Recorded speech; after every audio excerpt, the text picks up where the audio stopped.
Glória a Deus. Vamos impor nossas mãos para cá. Senhor, abençoa, Senhor, nosso pastor Célio hoje, Senhor. Hoje somente não, Senhor, mas abençoa agora, principalmente porque ele vai falar a sua palavra, Senhor. Utiliza, Senhor, este vaso nas tuas mãos, Senhor.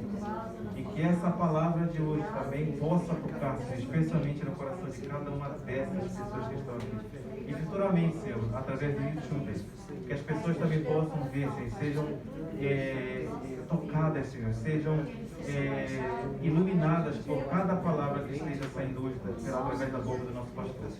Nós pedimos agradecer por este homem, por essa família também, Senhor, pelo ministério dele. Abençoe ele. Nós sabemos as lutas que eles estão passando também, Senhor, assim como nós também passamos, Senhor.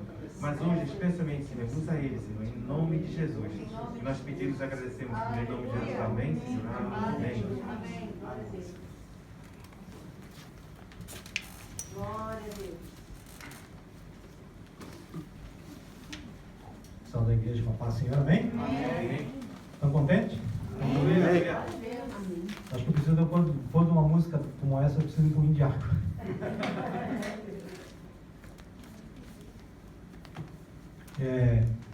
Eu pedi para minha esposa, né, colocar louvores alegres, porque nós temos uma marca no coração, no nosso espírito, que é uma marca do pentecostalismo. Então a gente vem de uma época em que se cantava muito corinho de fogo. A pastora Ana era dessa época também, né? Então eu sinto falta dos corinhos, da manifestação do Espírito Santo no momento do louvor, né? Não que os outros louvores não sejam bênção para a nossa vida, são, mas nós temos algo dentro de nós que nos mexe, né, no nosso interior, quando nós estamos louvando uma música, um louvor, né, mais avivado, não é verdade? Amém. Eu creio que todos vocês gostaram do louvor que foi cantado hoje, né? Amém. Glória a Deus. Porque é do ser humano, né? E Deus fez todas essas coisas, todos os ritmos. Tem algumas pessoas que falam assim, não, esse tipo de ritmo não é para a igreja, né? Mas na realidade, todos os ritmos foi feito por Ele. A palavra de Deus diz no Salmo 150 que todos os instrumentos louvem a Deus. Instrumento de flauta, de sopro, de instrumento de corda, né, de percussão, e todos os instrumentos que tiverem louvem ao Senhor. Os ritmos foram feitos por Deus. Amém? E nós temos que abusar dos ritmos que nós temos, né, para louvar o nosso Deus, porque Ele merece o bom e o melhor que nós podemos, que nós, né, temos em nossas mãos para apresentar diante dele. Amém, irmãos? E foi importante, eu pedi a Deus que a igreja estivesse presente no dia de hoje. Hoje nós vamos começar algo que vai mudar um pouco o conceito da questão de como as pessoas se dão no Evangelho, ou seja, como você se doa a tua vida dentro da igreja. Nós vemos que tem muitas pessoas que têm muito tempo de igreja e tem pouco compreendimento do que realmente é uma vida espiritual.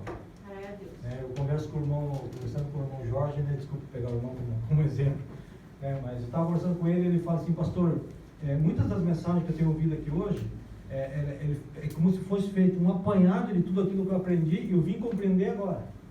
Glória a Deus. Entende? Então, estar na igreja, ouvir a palavra de Deus, né, vai trazer um entendimento para nossas vidas. E hoje nós vamos começar uma palavra, né, que vai mostrar muitas coisas que nós precisamos entender na nossa vida. Amém, Jesus. A semana que vem vai ser uma palavra bem forte, já aviso os irmãos, que vai ser um divisor de água realmente daquele que é crente, aquele que vai, se Cristo voltar e ele estiver naquela condição, ele vai subir. E vai mostrar exatamente quem vai ficar. Então eu quero que vocês coloquem no coração e semana que vem agende na sua vida, né, nos seus compromissos de sábado que vem, a primeira coisa é estar presente no culto. Amém? Aleluia. E eu quero falar sobre 3 coisas que geralmente não são faladas dentro da igreja. Sobre 3 tipos de tempestade que todo cristão passa. É inevitável. Todos nós vamos passar por ela. Por quê, pastor? Mas Deus não é um Deus de amor, um Deus de bondade? Sim, Deus é um Deus de amor, um Deus de bondade. Mas Ele também é um Deus que requer santidade das nossas vidas. Aleluia. Porque sem santidade, diz a palavra de Deus, o que acontece? Ninguém verá Deus. E essa tempestade, por mais que seja difícil, ruim, né, nós passarmos por ela, as tempestades, eles trazem sempre um propósito de Deus. né? E eu quero falar para vocês o primeiro tipo de tempestade é a tempestade que nós mesmos decidimos entrar nela. Amém?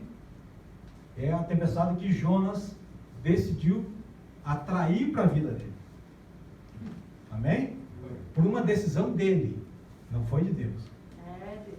Então, pela decisão que você toma hoje, na tua vida em particular, sem levar a tua vida espiritual e o teu relacionamento com Deus em conta, você toma uma decisão sem pensar, sem pedir a direção do Espírito Santo, sem pedir o conselho dos teus dirigentes espirituais, você toma uma decisão e essa decisão acaba levando você a uma tempestade chegar na tua vida. Olha, o spoiler está entrando aqui no meio do negócio. Mas o que você não percebe é que quando uma tempestade chega na tua vida, no barco da tua vida, ele chega para a tua família também. Ou seja, todas as pessoas que estão ao teu redor, que fazem parte da tua vida, seja seu esposo, seus filhos, seus pais, muitas vezes, eles vão acabar sendo molhados por essa tempestade. Por causa de uma pessoa que toma uma decisão de dar um passo sem a direção do Espírito Santo, essa tempestade acaba chegando na sua vida. Jonas, ele recebeu uma palavra de Deus. São 3 capítulos do livro de Jonas. Logo no primeiro capítulo, ele fala que Deus deu a ele uma mensagem. Olha, vai a Nínive, prega o arrependimento naquele lugar, né? Prega a minha palavra naquele lugar, para que eles venham a se converter, né, os seus corações. E ele então, temendo, porque ele sabia exatamente a cidade de Nínive, a fama que ela tinha, né? Era a mais sanguinária naqueles dias, era um povo cruel, né? Matar para eles era motivo de alegria, né? Colocar pessoas dentro de vamos dizer assim, um estádio de futebol para lutar com um leão, você imagina a crueldade. Quem que ganharia? É lógico que o leão ia comer o cara, né? E as pessoas iam se divertir, né, à custa daquele sacrifício. Então ele sabia exatamente onde ele ia colocar os pés. Mas só que como profeta de Deus, ele também sabia, né, quão grande e poderoso é o Deus que ele serve. Só que quando ele pensou naquela palavra, falou, ir a Nínive e pregar a palavra de Deus, pregar um arrependimento a um povo que de longe conhece o Deus de Israel, né? E ele coloca assim, não, o melhor que eu faço é comprar a minha passagem, né, para o lado contrário, vou para Tarsis, não vou para Nínive. Nínive e Tarsis ficavam 3.000 quilômetros de uma distância de uma cidade para outra, ele estava mais ou menos no meio. E ele pega e vai para o lado contrário. O que Deus faz? Você veja que a decisão que você toma sem a direção de Deus, Deus próprio levanta a tempestade na tua vida. Aí você fala, o diabo está vindo contra mim. Qual foi a decisão que você tomou na tua vida? Você toma uma decisão e Deus levanta uma tempestade para te matar? Não, para te mostrar e para se revelar a você dentro dessa própria tempestade. Foi o que ele fez com Jonas. Sim. E uma coisa que você tem que ter ter sempre no coração a partir de agora, toda vez que você toma uma decisão que não está de acordo com a decisão e a direção do Espírito Santo, a direção de Deus na tua vida, e se levanta uma tempestade na tua vida, você vai perder coisas que você não devia ter perdido. Naquele barco, eles começaram a jogar todas as coisas para fora. Todos os seus pertences, todas as suas roupas, todas as coisas que eles tinham comprado, não sei, mas todas as coisas, todos os mantimentos que tinham naquele navio para toda a viagem, teve que ser jogado fora, para que aquele barco não viesse a afundar. E muitas vezes no barco da nossa vida, quando nós tomamos decisões equivocadas, nós vamos perder coisas que nós não deveríamos perder. E nós temos que jogar essas coisas na nossa vida. Mas há momentos na nossa vida em que Deus, Ele mostra a sua misericórdia, mesmo nós estando naquele momento de extrema cegueira espiritual.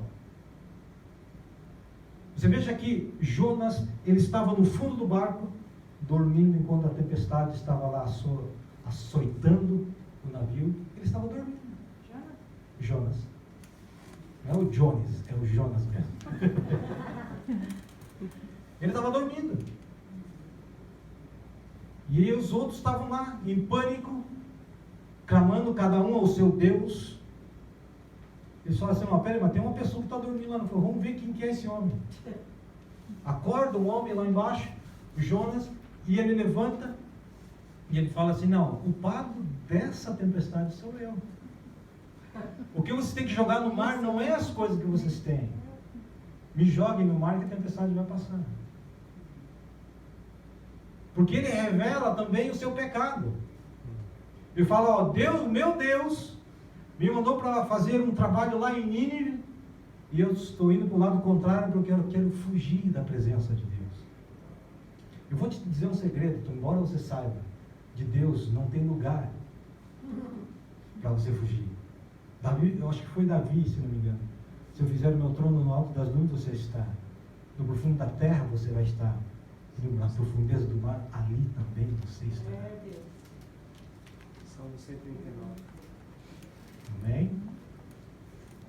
Então Jonas, ele teve uma coisa importante de Jonas, nessa história de Jonas, quando você atrai uma tempestade na tua vida, olhe, estude como o livro de Jonas, você vai entender o que aconteceu.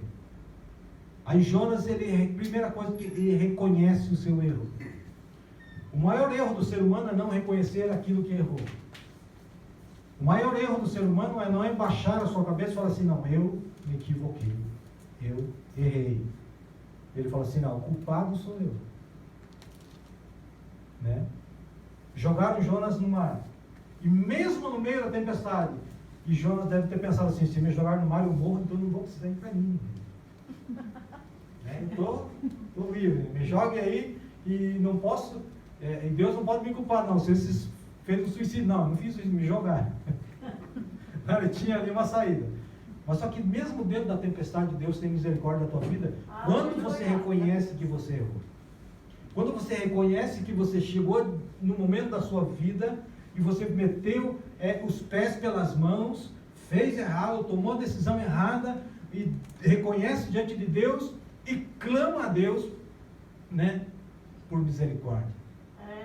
Deus, ele vai te dar uma saída.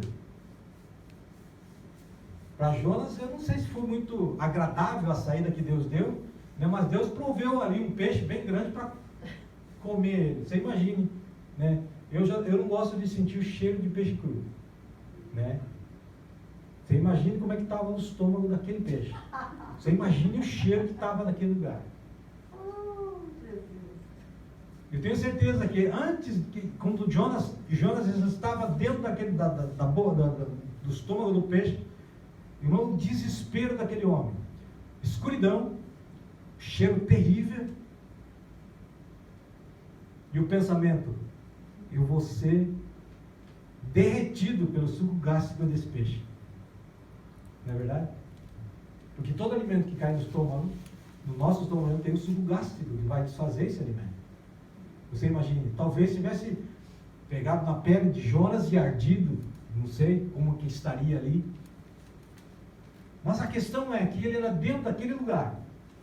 Deus consegue dobrar o caráter de Jonas.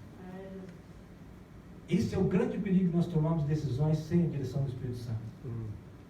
Que Deus nos leva para um lugar em que nós vamos ter que reconhecer que erramos e vamos ter que reconhecer que nós só temos uma saída, que é nos curvar diante de Deus. Aleluia. Não há outro caminho. Jonas, no terceiro capítulo de Jonas, você vai ver o clamor que aquele homem faz pela sua própria vida dentro daquele peixe. E Deus ouviu o clamor dele. Sim, Jesus. Deus, se o Senhor me tirar daqui, eu vou fazer o que o Senhor quiser. Glória. Eu vou aonde o Senhor me mandar. Tratou com o caráter de Jonas ali. Uma vez eu preguei, há muitos anos atrás, eu preguei uma palavra que fala que Deus trata o barro duro dentro da panela de pressão, e era Jonas. O barro que não quer ser moldado pela mão de Deus, Deus coloca você dentro do lugar, vai fazer uma pressão sobre a tua vida e você vai ser quebrado ou quebrantado diante de Deus. Então Jonas clama a Deus. Se nós estamos passando por luta, por prova, na minha e na tua vida, A maneira é reconhecer que somos errados. Não há outro caminho, nós temos que reconhecer Deus. Eu sou falho, sou errado, tomo as minhas decisões sem a direção do Espírito Santo muitas vezes, né? E eu preciso então que o Senhor me derrame o sangue do seu Filho sobre a minha vida, redime a minha vida, restaura, resgata a minha vida, para que eu possa fazer a sua vontade. E clamar a Deus ali por misericórdia. E Deus vai te dar uma saída. Deus vai vir com socorro, Deus vai te mostrar uma luz no fim do túnel, Deus vai mostrar o caminho que você deve seguir, e você vai sair do lugar de onde você está. Porque o Deus que nós servimos, o Pai de quem nós somos filhos, é um Pai amoroso. Ele quer o melhor para as nossas vidas. E Ele tem, isso que é o mais interessante, Ele não só quer dar o melhor para nós, Ele tem o melhor para as nossas vidas em suas mãos. Mas para que nós possamos tomar posse dessa melhor de Deus, nós precisamos ter um caminhar de fé ao encontro de Deus. Aleluia. A nossa vida e nossas decisões, ela não pode ser aleatória ao nosso propósito na terra. A nossa vida tem que estar alinhada com o propósito eterno. Desta maneira eu estou caminhando em direção ao meu Deus. E a palavra de Deus diz que quando eu busco a Deus para me achegar a Deus, o que acontece? Deus se achega. Amém. Essa primeira tempestade, irmãos, é uma tempestade que nós mesmos atraímos para nossas vidas. E nós precisamos dela. Passar por um momento desse na nossa vida para nós reconhecer e para nós termos uma experiência com Deus. Tenho certeza que a partir daquele dia Jonas nunca mais teve vontade de não fazer aquilo que Deus estava mandando fazer. E a segunda tempestade é uma tempestade que se levanta na nossa vida por causa do propósito de Deus.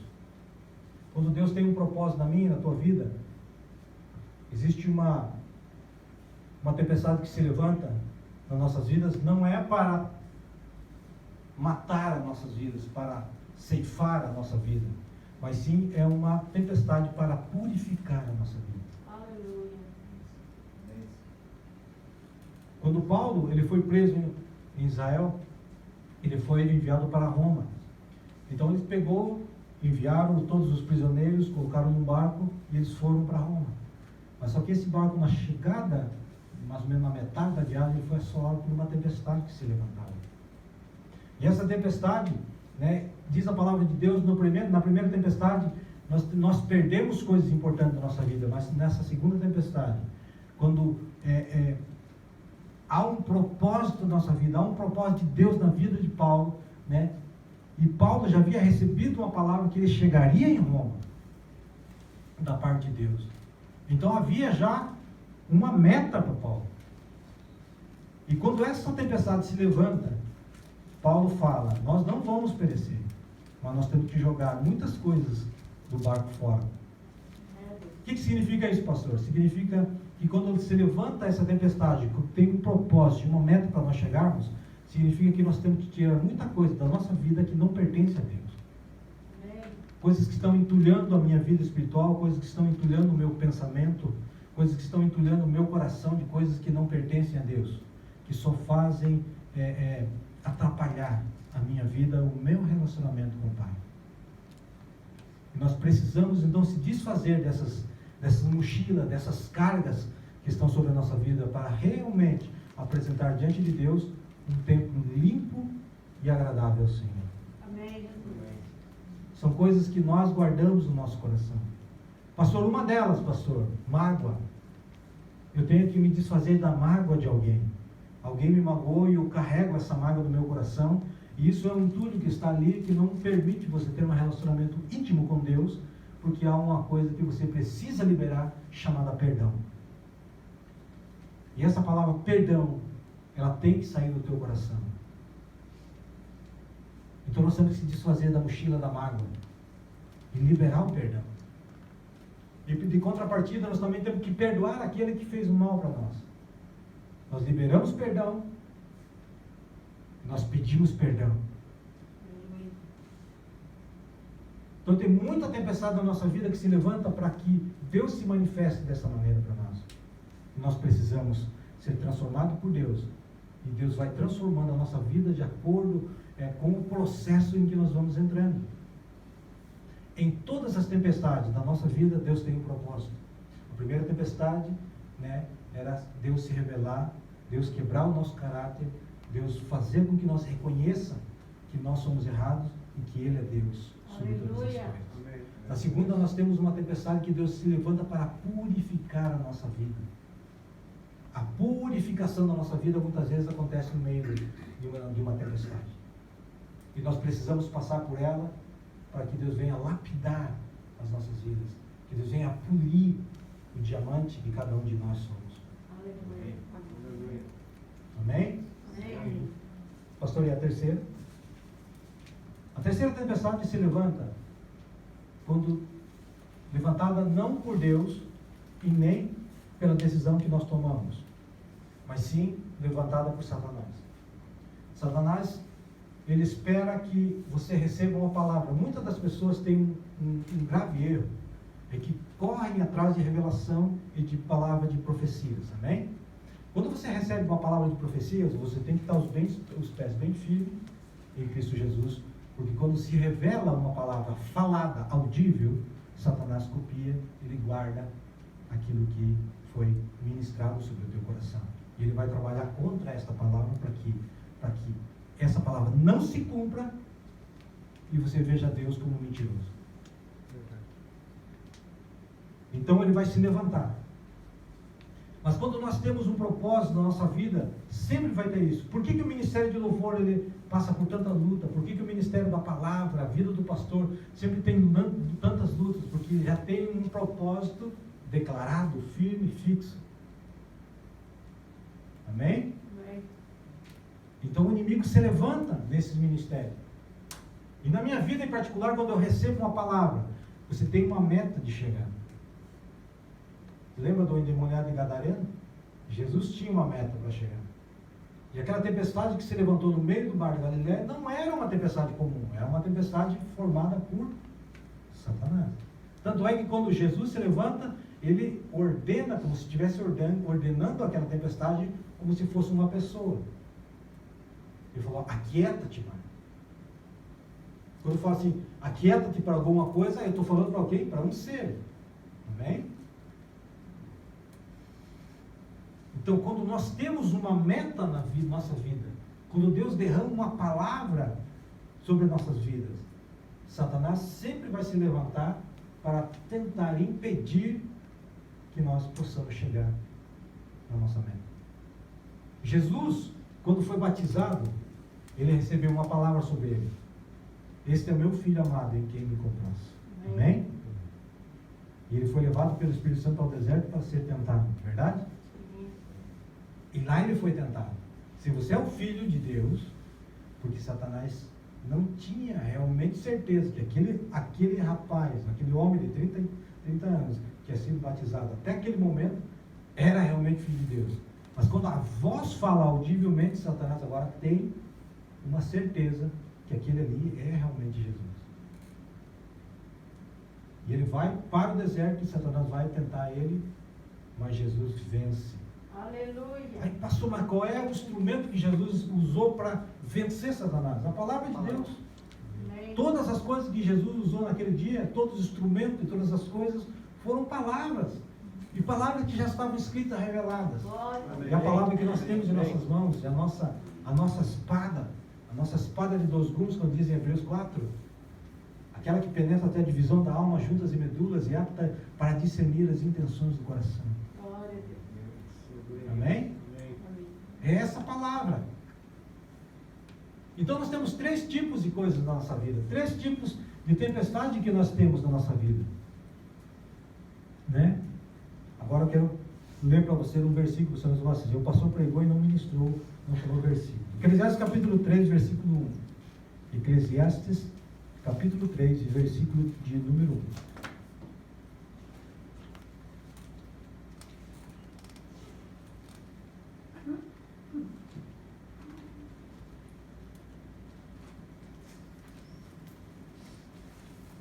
Eu não fiz assim porque eu esqueci de ler o versículo, não. Eu fiz assim porque a passagem de versículo ele vai engolar todas as coisas que foram faladas até agora e vai dar ali, né, o círculo geral vai fechar nesses versículos. Amém? Eclesiastes capítulo 3, versículo número 1 diz assim: para tudo há uma ocasião certa. Há um tempo certo para cada propósito debaixo do céu. Tempo de nascer é tempo de morrer. Tempo de plantar e tempo de arrancar o que se plantou. Amém?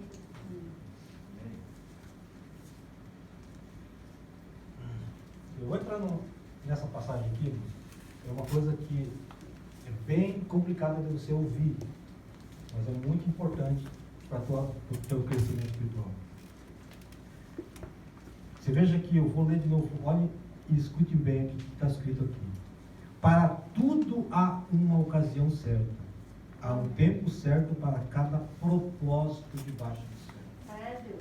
Aleluia. Não adianta nós queremos passar as etapas, não adianta nós queremos adiantar as coisas, porque há um tempo certo para todas as coisas debaixo do céu. Amém. Tempo de nascer e tempo de morrer.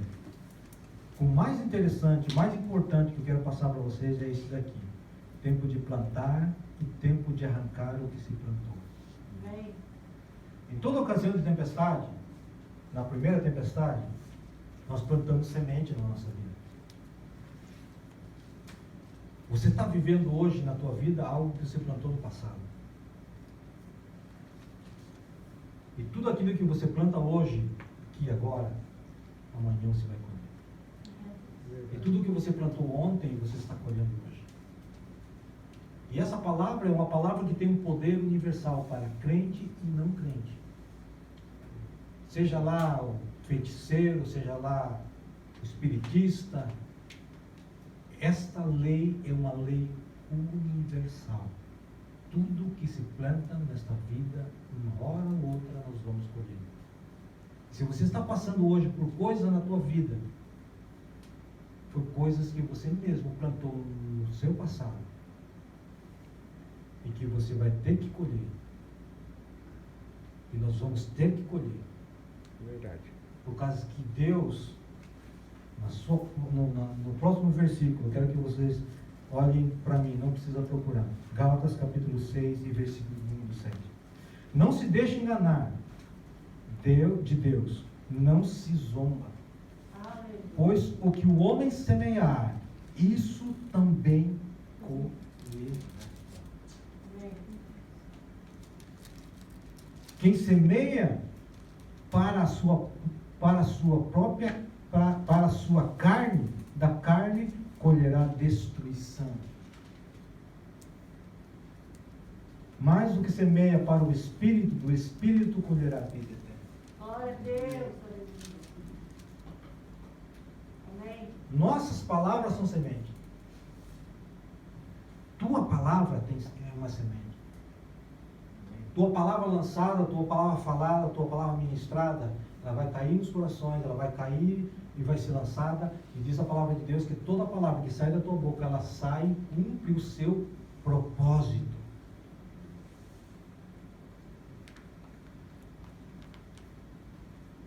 Se nós estamos colhendo coisas na nossa vida hoje, foi porque nós um dia plantamos. E Deus, Ele não vai deixar passar em branco porque nós somos crentes, porque nós somos filhos dele, porque Ele é fiel à sua palavra. Amém. Embora Ele nos ame, embora Ele tenha sobre nós o teu amor derramado, tenha sobre nós derramado o seu Espírito, seu Filho tenha morrido na cruz por nossas vidas, mas se você planta uma semente hoje, esta mesma semente, o fruto dessa semente, nós vamos ter que colher. Por isso, irmãos, nós temos que ter o dobro de cuidado naquilo que nós fazemos com as nossas mãos, com aquilo que nós fazemos com nossos pensamentos, com aquilo que nós falamos, com aquilo que nós mostramos às pessoas a maneira que nós somos. Porque estamos plantando semente. E como a palavra de Deus diz que de você, Deus não se deixa zombar. E tudo aquilo que você semeia, isso colherá. Mateus capítulo 7, versículo 2. Da mesma forma que julgarem, vocês serão julgados. E da mesma medida que usares, também será usada para medir vocês.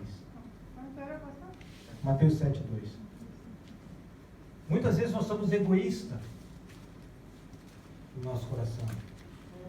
E nós vamos deparar com pessoas que são egoístas também.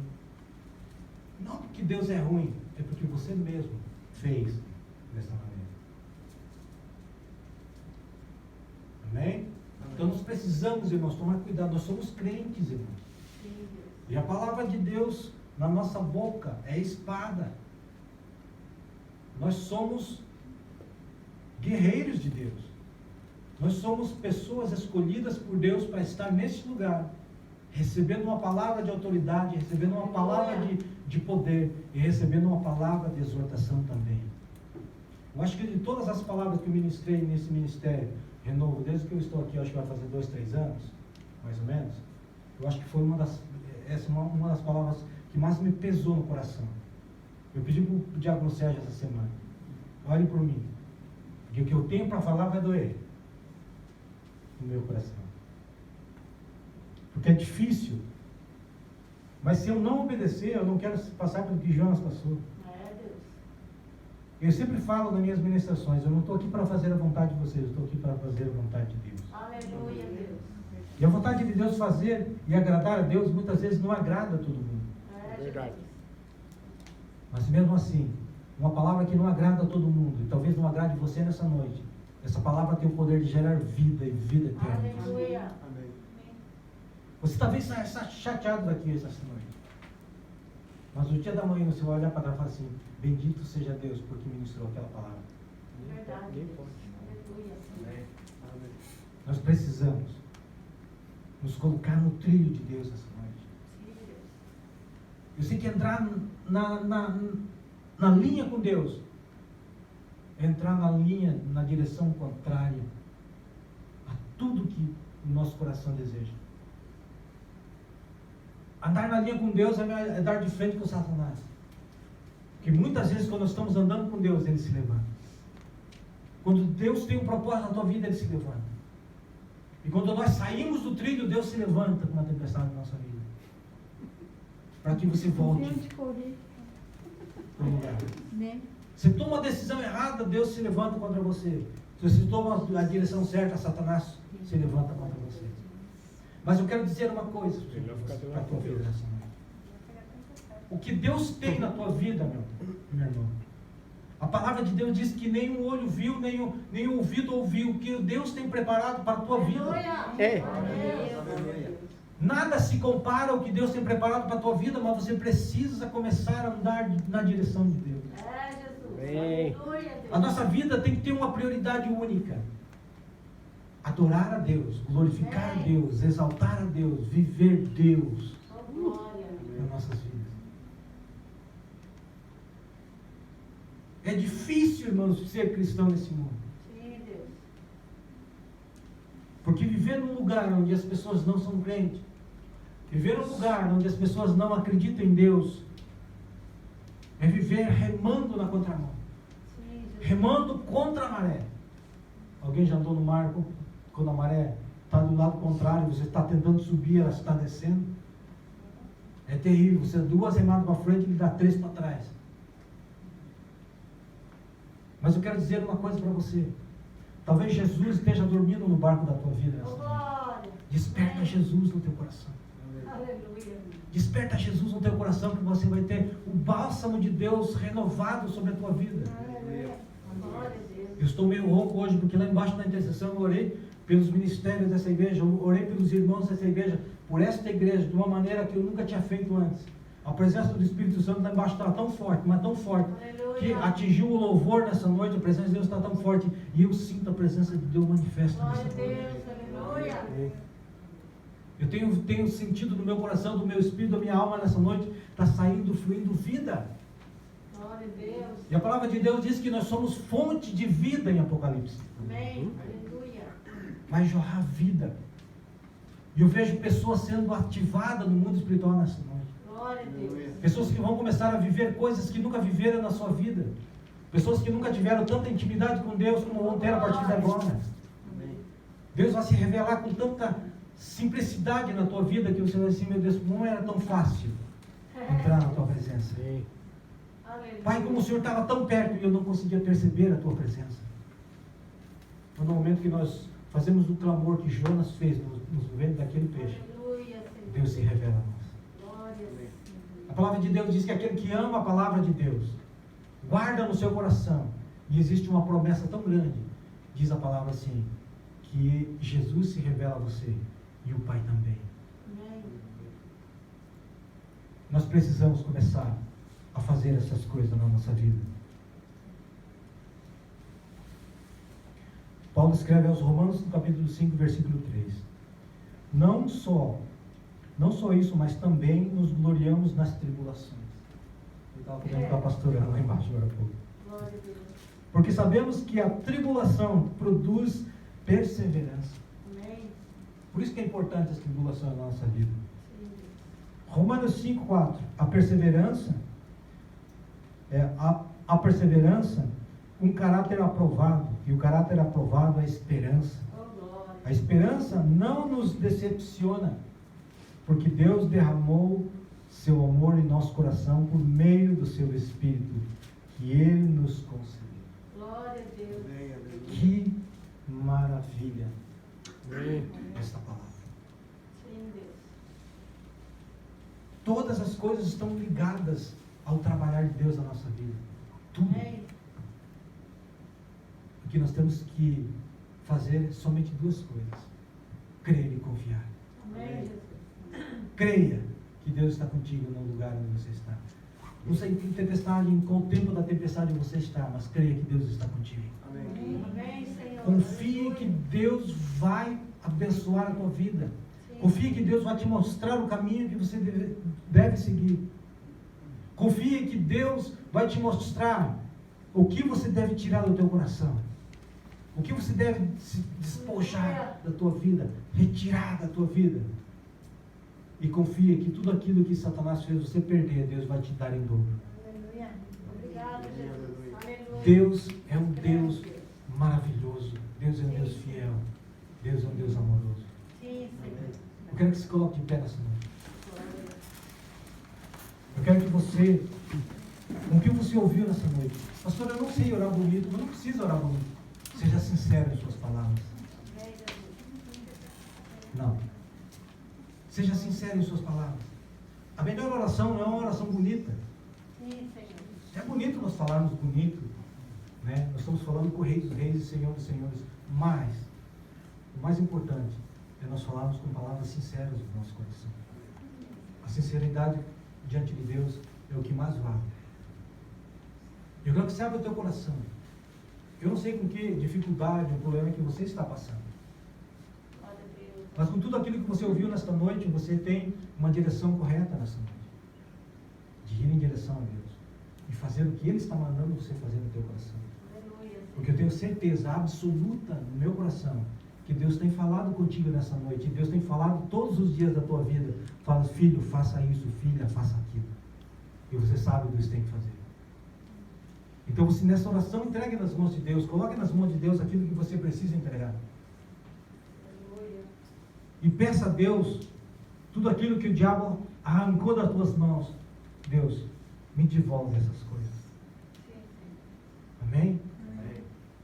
Pai amado, em nome do Senhor Jesus Cristo nessa noite. Teu Espírito tem a total liberdade de manifestação no meio do teu povo nessa noite, Pai. Em nome do Senhor Jesus Cristo, nessa noite eu quero declarar sobre a vida da tua igreja, Deus, nessa noite, uma noite de conserto, Pai. Que o Senhor venha, Senhor amado, ter um conserto, Senhor amado, sobre a vida dos teus filhos, Pai.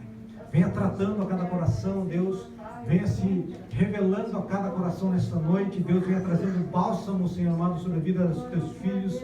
Venha, Senhor amado, derramando a paz, Senhor amado, sobre a vida dos teus filhos, ó Pai. Venha trazendo entendimento sobre a vida dos teus filhos, ó Pai. E eu repreendo toda a ação do inimigo, Senhor amado, que vem para roubar, Senhor amado, a palavra ministrada nessa noite. Eu ordeno que toda a palavra, Deus, nessa noite, em teu nome, Jesus, que foi ministrada neste altar, ó Deus, Senhor amado, penetre nos corações que estão aqui nessa noite, sejam gravadas, Senhor amado, com palavras de fogo, ó Pai, em nome de Jesus Cristo.